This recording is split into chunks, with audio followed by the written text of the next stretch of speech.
జగన్మోహన్ రెడ్డి గారు స్వతంత్ర భారతదేశంలో ఎవ్వరూ తీసుకురాని విధంగా 17 మెడికల్ కాలేజీలని స్టార్ట్ చేయడానికి అప్రూవల్స్ తీసుకొచ్చారు. దానిలో దాదాపు 6 మెడికల్ కాలేజెస్ రన్నింగ్లోకి వచ్చాయి. మిగతావి ఒక 10 వరకు ఇప్పుడున్నటువంటి కూటమి ప్రభుత్వం ప్రైవేటైజేషన్ చేయడానికి వ్యతిరేకంగా రాష్ట్రంలోని ప్రతి ఒక్కళ్ళు కూడా కోటి సంతకాల సేకరణలో భాగంగా మన అద్దంకి నియోజకవర్గంలో కూడా ఈరోజు ఈ పోస్టర్ని లాంచ్ చేయడం జరుగుతుంది.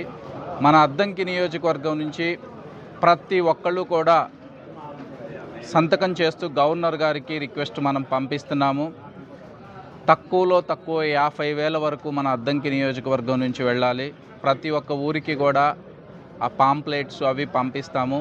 వాటి మీద చదివి సంతకం పెట్టి ప్రజలకు ఉపయోగపడేటువంటి ఈ కార్యక్రమాన్ని దిగ్విజయం చేయాలని ప్రతి ఒక్కళ్ళని మనస్ఫూర్తిగా కోరుకుంటున్నాను. Thank you.